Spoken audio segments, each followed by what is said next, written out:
കോയിൻ്റെ പേരേതാ?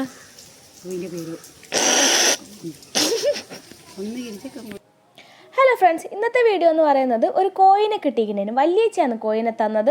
ഇന്ന് മുറിച്ച് കറി വെക്കലാന്ന്. ആരും വേണ്ടതിന് ഞാൻ ഒറ്റക്ക് മതി എന്ന് പറഞ്ഞ കേട്ടോ വാവക്കുട്ടൻ മുന്നോട്ട് വന്നത്. പക്ഷെ അത് കോയിനെടുത്ത് പുറത്ത് ഇടുന്നത് വരെയുള്ളൂ. അതിനെ കണ്ടേരെ ഊന് തല കറങ്ങി ഞാൻ കീഴടങ്ങി കേട്ടോ പറഞ്ഞു. അപ്പുറത്തെ വീട്ടിൽ നിന്ന് കോയിനെ മുറിക്കുന്നുണ്ട്. ഞാൻ ആടെ കൊണ്ടു കൊടുത്തു കേട്ടോ.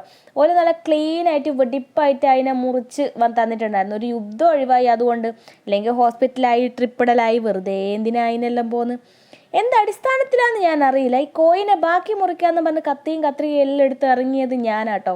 ആ ഫസ്റ്റ് വലിയ തന്നെ മനസ്സിലായി എന്നെക്കൊണ്ട് കൂടിയാൽ കൂടൂല. അങ്ങനെ തന്നെ ഞാൻ വേറെ വെച്ച് ഉള്ളിലുള്ള കക്കും കരളും മുട്ടയൊക്കെ ഉണ്ട് കേട്ടോ. അതൊക്കെ എടുത്ത് ഞാൻ വേറെ മാറ്റിയിട്ടുണ്ടായിരുന്നു. കോയിനെ വെട്ടി നോക്കി 4 വൈക്കാക്കിയത് വാവക്കുട്ടനാണ് കേട്ടോ.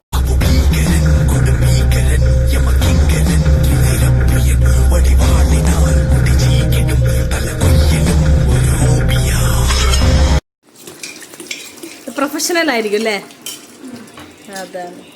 ആ മുറിക്കുന്നതിൻ്റെ ഗ്യാപ്പിൽ ഓൻ ആ കട്ടിംഗ് ബോർഡ് നശിപ്പിച്ചിട്ടുണ്ടായിരുന്നു കേട്ടോ. ഒരു അരമണിക്കൂറിൻ്റെ പ്രയത്നത്തിന് ശേഷം നമ്മൾ മുറിച്ചെടുത്തിട്ടോ. അങ്ങനെ കഴുകിയെല്ലാം എടുത്ത് വറുത്തരച്ചാട്ടോ കോഴിക്കറി വെക്കുന്നത്. ചിക്കൻ ആദ്യം തന്നെ വേവിക്കാൻ വെച്ചിട്ടുണ്ട്. പൊടികളെല്ലാം മുളക് പൊടി, മഞ്ഞൾപ്പൊടി, മല്ലിപ്പൊടി, ഉപ്പൊക്കെ ചേർത്തിട്ട് വെള്ളം കൂടി കൂട്ടി കുഴച്ച് അടുപ്പത്ത് വെച്ചിട്ട് വേവിക്കുന്നുണ്ട്. അത് ചെറുകിയ തേങ്ങയിലേക്ക് കുരുമുളക്, പട്ട, ഗ്രാമ്പു, കറിവേപ്പില ഇട്ടിട്ട് വറുക്കാൻ വെച്ചിട്ടോ. അപ്പോഴേക്ക് ചിക്കൻ വന്നിട്ടുണ്ടായിരുന്നു.